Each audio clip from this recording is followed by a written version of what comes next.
ભાગવતમ દશમ સ્કંદનો 43મો અધ્યાય. તો આપણે ગત સત્રમાં જોયું કે ભગવાન શ્રી કૃષ્ણ એ કુબ્જા એટલે કે ત્રિવકરા છે એની ઉપર કૃપા કરે છે, અને ત્યારબાદ ભગવાન શ્રી કૃષ્ણ એની પર કૃપા કરીને એને સાંત્વના આપીને કે હું પહેલાં કંસનો વધ કરી લઉં અને પછી તારા ઘરે આવીશ, તારું મંગલ કરીશ. તો એમ કરીને જાય છે, એ જ્યાં ધનુષ ભંગ કરે છે, અને ધનુષ ભંગ કરીને એ જે બે ટુકડા હોય ધનુષના, એનાથી આખી કંસની સેનાનો સંહાર કરે છે. હવે એ બધું પૂરું થયું અને તે દિવસે સાંજ પડી ગઈ હતી. કંસને આ વાત ખબર પડી અને કંસને અંદર અંદર બહુ ગભરામણ થાય છે. તો કંસે વિચાર કર્યું કે આજ તો રાત પડી ગઈ છે, કાલ સવારમાં તે હું અખાડાની શરૂઆત કરાવી દઉં. તો આ મનમાં વિચાર આવ્યો અને તરત જ એણે એ બધું પ્લાનિંગ રાતે જ ચાલુ કરી દીધું કે સવાર થાય ત્યાં મારે અખાડો તૈયાર જોશે એમ. તો હવે કંસે આ બધું તૈયારી તો કરાવી નાખી હતી, અને સવાર પડીને ભગવાન શ્રી કૃષ્ણ છે એનું નિજી કાર્ય પૂરું કરીને જે પણ કાંઈ નદી સ્નાન કરતા હોય, જે પણ કાંઈ વેદ મંત્રોના પાઠ કરતા હોય, એ બધું જ પૂરું કરે છે અને ત્યાંથી નીકળે છે ક્યાં? અખાડા તરફ. કારણ કે ભગવાન શ્રી કૃષ્ણને સાંજે આ બધી જ વાત ખબર પડી ગઈ હતી અક્રૂરજી દ્વારા કે કંસે આ રીતનું. તો ભગવાન શ્રી કૃષ્ણ હસે છે તે રાત્રે, અને બીજા દિવસે મેં તમને કીધું કે ભગવાન શ્રી કૃષ્ણ જાગે છે, એનું નિજી કાર્ય પૂરું કરે છે, જે પણ કાંઈ વેદ મંત્રના પાઠ સ્નાન ઇત્યાદિ ભોજન કરીને અખાડા બાજુ જાય છે. તો આપણે થોડાક સત્ર પહેલાં જોયું હતું કે કંસ છે એને ભગવાન કૃષ્ણથી બહુ જ ભય છે, અતિ ભય છે. કારણ કે એને ખબર છે કે આ જે છે એ સાક્ષાત મારો કાળ છે, આ સાક્ષાત વિષ્ણુ છે. મેં બહુ અનન્ય પાપ કરેલા છે અને આ મારો વધ કરવા આવેલો. એને ખબર છે કે આ મારો વધ કરી જ નાખશે, છતાં એ પ્રયાસ કરે છે, પ્રયાસ કરતો રહેશે. તો મૂર્ખ છે ને એ આમ સાબિત થાય. જો બધા માણસને અંદર એક આપણે કહીએ ને, એક અંદરથી એક એવો અવાજ આવે છે કે આ વસ્તુ ખોટી છે, ન કરો, ખોટી છે, ન કરો, છતાંય જો એ આપણે કરીએ છીએ તો એનું સીધું અર્થ કે આપણે મૂર્ખ છે, આપણામાં અજ્ઞાન છે. તો અજ્ઞાની, અહંકારી અને જે કોઈનું માને નહીં, અને જે રાક્ષસી વૃત્તિનો હોય, છતાંય જો એને આવા અવાજ આવતા હોય અંદરથી અને એ ન પાલન કરે તો સમજી લેવાનું કે ઉપરોક્ત જે મેં બોલ્યો કે રાક્ષસી વૃત્તિ, તમોગુણી વૃત્તિ, અહંકાર, ક્રોધ, આ બધું જેને આવતું હોય, પણ છતાં એવો અંદરથી અવાજ આવે છે ને, અને આપણે એનો અમલ નથી કરતા, તો સમજવું કે આપણે કંસથી કમ નથી. કારણ કે ભગવાન બધાની જ અંદર વિરાજમાન છે, બરાબર? અને એ જ આપણને અંદરથી કહે છે કે આ કરવું જોઈએ, આ ન કરવું જોઈએ, શું કરવું જોઈએ, શું ન કરવું જોઈએ. બધાને એવું એક અનુભવ થયો હશે, કાંઈક એવું ખરાબ કાર્ય કે એવું ખોટું કાર્ય કરવા જાય ત્યારે અંદરથી એક અવાજ આવે કે આ હું કરું છું ને ખોટું કરું છું, પણ છતાંય આપણે કરીએ છીએ. તો આપણે મૂર્ખ છીએ. એટલા કંસને ખબર હતી કે આ કૃષ્ણ મને રહેવા દેશે નહીં, એ સ્પેશિયલ મારો વધ કરવા માટે જ આવ્યો છે, પણ છતાં એ પ્રયાસ ઉપર પ્રયાસ, પ્રયાસ ઉપર પ્રયાસ, પ્રયાસ કર્યા જ કરે છે. તો જેવી રીતના પહેલાં એક અસુરને મોકલ્યો તો ગોકુળમાં કે કૃષ્ણ અહીંયા આવે પહેલાં જ તે હું એનો વધ કરાવી દઉં, તો એ કાંઈ મેળ પડ્યો નહીં કંસનો. અને હવે કંસે જે ઉપાય છે, આખરી ઉપાય તો એનો જે ભગવાન જે પેલા મલ્લો હતા, ચાણૂર, મુષ્ટિક, એની સાથે એનો અંતિમ, કંસને એક અંતિમ ચાલ હતી કે આમાં જો એ બે મરી જાય તો. પણ એની પહેલાં જેને દ્વાર ઉપર, અખાડાના દ્વાર ઉપર જે મોટો ગેટ હોય, મેઇન દ્વાર નથી, મેઇન દ્વાર છે જેમાં અખાડામાં ફાઇટિંગ, જે કે કુસ્તી કરવા પ્રવેશ કરે, એ દ્વાર અલગ છે. પણ આ મેઇન દ્વાર જેને સજાવેલો છે, અને એની આ બાજુ કુવલિયા પીઢ નામનો હાથી ને ત્યાં મૂકેલો છે, અને એને એટલો દારૂ, એટલું મદિરા પાન કરવામાં આવેલું છે કે હાથી પોતાના ભાનમાં નથી. અને એની ઉપર જે મહાવત બેઠેલો છે એને પણ એટલો જ મદિરા પાન કરવામાં આવેલો છે, અને એને કીધેલું છે કે આ જે બે તેજસ્વી કુમાર છે, કંસે એની વાત કરી હશે કે આવા દેખાય છે, આટલા સુંદર દેખાય છે, એક અલગ તેજ છે એમાં. તો એ જે ઉપર બેઠેલો મહાવત છે ને આ બધી વાત કરેલી અને ફૂલ મદિરા પાન કરાવેલું, કારણ કે જે ભગવાનને જોવે ને તો એની અંદર કરુણા ઉત્પન્ન થઈ જાય. પણ એ કરુણા ઉત્પન્ન ના થવી જોઈએ, કંસને ખબર હતી. એટલે કંસે એ જે હાથી છે કુવલિયાપીડ અને ઉપર એનો બેસેલો એનો સવાર મહાવત જે છે એ બેને મદિરાપાન કરાવેલું હતું કે એના પોતાના ભાનમાં રહે નહીં. અને કૃષ્ણ ભગવાન જેવા મેઇન દ્વારથી અંદર જવાનો ટ્રાય કરે છે એવો જ તે કુવલિયાપીડને પેલો મહાવત ગેટની આડો ઊભી રાખી દે છે. તો હવે ભગવાન શ્રી કૃષ્ણ એ કુવલિયાપીડને કહે છે કે એ મૂર્ખ હાથી, હમણાં જ મારી સામેથી તું હટી જા, નકર એક જ તમાચમાં તને મૃત્યુના દ્વારે પહોંચાડી દઈશ. તો આટલું કહીને ઉપર જે બેઠેલો મહાવત છે એ ગુસ્સે થઈ ગયો, એટલે એને હાથીને પ્રહાર કરવાનું કીધું. પણ ભગવાન શ્રી કૃષ્ણ ભગવાન કહેતા હતા વારે વારે કે તું મૂર્ખ છો, હટી જા મારા રસ્તેથી, મને આગળ જવા દે. તો હવે કુવલિયાપીડ છે એની સૂંઢથી ભગવાન શ્રી કૃષ્ણને પકડી લે છે. અને એ જ સમયે ભગવાન શ્રી કૃષ્ણ જેવો કુવલિયાપીડ પકડે છે એવા જ તે ભગવાન શ્રી કૃષ્ણ એમાંથી છટકી જાય છે. તો કે ભગવાનને કોઈ બાંધી શકે નહીં, પણ છતાંય ભગવાન એને પકડવા દે છે કે બધાને એવું લાગે ને કે નહીં હાથીમાં બળ હતું, નકર તો બધાને એમ થાય ને કે ભાઈ હાથી નબળો હશે. એટલે ભગવાન શ્રી કૃષ્ણ થોડી થોડી વારે આવી બધી લીલા કરે છે. તો હવે કુવલિયાપીડ એની ઉપર એક સૂંઢથી ઝાપટ મારવા જાય છે, તો ભગવાન શ્રી કૃષ્ણ ઠેકી જાય છે અને સૂંઢ નીચેથી જતી રહેશે. હવે કુવલિયાપીડની અંદર 1000 હાથીનું બળ હતું.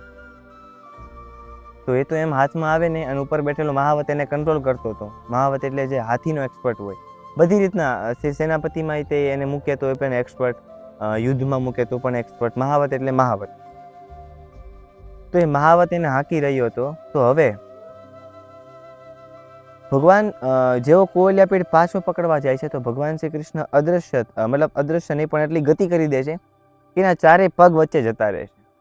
અને ત્યાં જઈને ભગવાનને જોયું કે હવે આને હું મળતો નથી. અને કુવલિયાપીડ ચારે બાજુ જોવે છે કે આ ગયો તો ગયો ક્યાં, પણ સૂંઢ લાંબી અને સૂંઘવાની શક્તિ એટલી પ્રબળ કે ભગવાન શ્રી કૃષ્ણનો એને ખબર પડી ગઈ કે આ તો મારા જ 4 પગ વચ્ચે છે.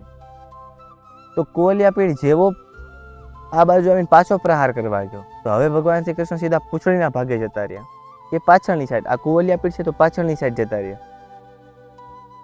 અને કુવલિયાપીડ જેવો ફરવા ગયો એવું જ ભગવાન શ્રી કૃષ્ણએ એનું પૂંછડું પકડી લીધું અને એને 25 ધનુષ્ય. હવે એક ધનુષ્ય એટલે કે આવા 4 હાથ થાય, આ એક હાથ કહેવાય. તો આવા 4 હાથ થાય એટલે એક ધનુષ્ય બને. તો એવા 100 હાથ એટલે કે 25 ધનુષ્ય એને રમતમાં આમ ઘસેડી નાખ્યું. હવે કુવલિયાપીડને અતિશય ક્રોધ, ચીડાઈ ગયો, અતિશય ક્રોધ. તો ભગવાન શ્રી કૃષ્ણ દૂર જતા રહ્યા અને એને ત્યાંથી બોલાવે છે કે આય અને મને માર, તારામાં બળ છે નહીં. એટલે કુવલિયાપીડ અતિ ચીડાઈ ગયો અને ક્રોધિત આવેશમાં ભગવાન શ્રી કૃષ્ણને ગમે તેમ કરીને એને એક મુષ્ટિકાનો પ્રહાર એટલે કે એક ઢીકાનો, એક મુક્કાનો પ્રહાર કરવો હતો. તો ભગવાન શ્રી કૃષ્ણ જે કુવલિયાપીડ છે એને ગોળ ગોળ ફેરવે છે. અને એ તો ભગવાન તો કોઈ દી પડવાના છે ને, તો એ પડવાનું નાટક કરે છે, જેના કારણે કુવલિયાપીડ મોઢું નીચે કરીને એને મારવા આવે. તો ગોળ ગોળ ફરવામાં ભગવાન શ્રી કૃષ્ણ પડવાનું નાટક કરે છે, એવી ક્રીડા કરે છે કે એ પડી ગયા. તો જેવો કુવલિયાપીડ નીચે નમે છે એવું એક જ એને તમાચ મારે છે અને આડો પાડીને બહુ દૂર સુધી એને ઢસડી નાખે છે. હવે કુવલિયાપીડ તો આડો પડી ગયો અને ઉપર જે મહાવત હતો એ કુવલિયાપીડની નીચે આવીને એ મરી ગયો. અને જ્યાં કુવલિયાપીડ મૂર્છિત અવસ્થામાં પડ્યો હતો અને હજી ક્રોધાવેશમાં હતો પણ એ ઊભો થઈ શકતો નહોતો, કારણ કે ભગવાને એને એક જ ઝાપટમાં એને બધું અંદર કૂચો કરી નાખ્યું હતું. અંદરના જે હાડકાં હોય, માંસપિંજર હોય, બધું આખું હલાઈ નાખ્યું હતું. એટલે ભગવાન શ્રી કૃષ્ણ ત્યાં ગયા અને એના બંને જે દાંત છે એ લઈ એને ખેંચી લીધા. એક બલરામજીને આપ્યા અને એક દાંત એને પોતે લઈ લીધા. હવે આ બધી લીલા એ મથુરાની ગોપીઓ જોવે છે. તો એક બાજુએ ગોપીઓને ચિંતા થાય છે અને એક બાજુએ એ ગોપીઓને આનંદ થાય છે. હવે ચિંતા શું થાય છે કે આ બે આટલા સૂક્ષ્મ બાળક, આ કૃષ્ણ અને બલરામ, જેને જોવા હાટુ અમે આટલો બધો પ્રયાસ કરીએ છીએ, અને આ અમને હમણાં દેખાણા છે, અને આ ક્રૂર કંસ અને મારવાનું આટલો બધો ષડયંત્ર રચે છે, તો બીજી ગોપીઓ જે ઉત્સાહમાં છે, જે ક્રીડા જોઈને પ્રસન્ન થાય છે, તો એ કહે છે કે તમે ગભરાશો ને, આ તો પૂર્ણ પુરુષોત્તમ પરમેશ્વર છે, આનો કોઈ વાળ પણ વાંકો કરી શકે નહીં. આને જે કુવલિયા પીઠ પકડે છે, જે કૃષ્ણ વારે વારે પડી જાય છે, તો એમાં ભગવાન શ્રી કૃષ્ણ કોઈ આમ જાતે પડી જતા કે એવું નથી, પણ એવી લીલા કરે છે જાતે પડવાની, એવું કાંઈ નથી કે કુવલિયા પીડે ઝાપડ મારી દીધી ને ભગવાન પડી ગયા નહીં. તો ગોપી આ રીતના ભાવમાં કહે છે કે એ તો પૂર્ણ પુરુષોત્તમ છે, એમ એનો કોણ વાળ વાકોર કરી શકે, આટલા મધુર છે, એની ચાલ તો તમે જોવો કે એ યુદ્ધ કરે છે છતાંય એટલી મસ્તીમાં રમતા રમતા એક હાથીનો એને વધ કરી નાખ્યો છે. તો કહે છે કે જે વૃંદાવનની ગોપીઓ છે, એ વૃંદાવનની ગોપીઓ કેટલી સૌભાગ્યશીલ છે કે એને દરરોજ રાત્રિએ આ કૃષ્ણનો સંગ મળે છે, આની સાથે રાસ રમે છે, અને એવા કેટલાય તે લીલાઓ કરે છે ગોપીઓ ભગવાન સાથે, તો એ કેટલી સૌભાગ્યશીલ છે. અને આપણે અભાગણીઓ છીએ, કારણ કે આપણે એક રીતના આપણે ભાગ્યશાળી છીએ કે આપણને કૃષ્ણના દર્શન તો થયા, પણ એ સુખ અમને નથી મળતું. કૃષ્ણ એ હવે ભગવાનને કહેવાનું શરૂ કરે કે મનોમન કે કૃષ્ણ તમે અમને એ સુખ આપો જે તમે વૃંદાવનની ગોપીઓને આપો છો. તો ભગવાન શ્રી કૃષ્ણ એક નજર ગોપીઓ બાજુ કરીને અખાડા બાજુ આગળ જાય છે, અને અખાડામાં પ્રવેશ કરતા જ તે બધાને નમન કરે. તો અખાડામાં પ્રવેશ કરતા જ તે ભગવાનને જોવે છે કે વૃદ્ધ લોકો બેઠેલા છે, બ્રાહ્મણ લોકો, વૃદ્ધ લોકો, પછી જુવાન ગોપીઓ, પછી નાની નાની ગોપીઓ, પછી ભગવાનના બાળ મિત્ર, ભગવાનના સગા સંબંધીઓ બેઠેલા. તો જે સગા સંબંધીઓ, વૃદ્ધો, બ્રાહ્મણો બેઠેલા છે, એ ભગવાનને પોતાના પુત્રના રૂપમાં જોવે છે. તો ભગવાન એમને નાના એવા પુત્રના રૂપમાં દેખાય છે. જે જુવાન ગોપીઓ છે એને પોતાના પતિના રૂપમાં દેખાય છે. જે નાની ગોપીઓ છે એને પોતાના સખાના રૂપમાં દેખાય છે. જે એમના મિત્રો છે એને પણ સખાના રૂપમાં દેખાય છે. અને જે શત્રુઓ છે, કંસ છે, ચારુણ છે, મુષ્ટિક છે, વગેરે વગેરે જેટલા પણ મલ્લો છે, જેટલા પણ પહેલવાનો છે, એ બધાને સાક્ષાત કાળના દર્શન થાય છે ભગવાનની અંદર. એ જોવે છે કે ભગવાને પીળું પિતાંબર સજેલું છે, ઉપર રાજમુકુટ, કાનમાં કુંડલ છે, અને શંખ ચક્ર ગદા પદ્મ સાથે એ નાના એવા બાળક અમારી તરફ આવી રહ્યા છે.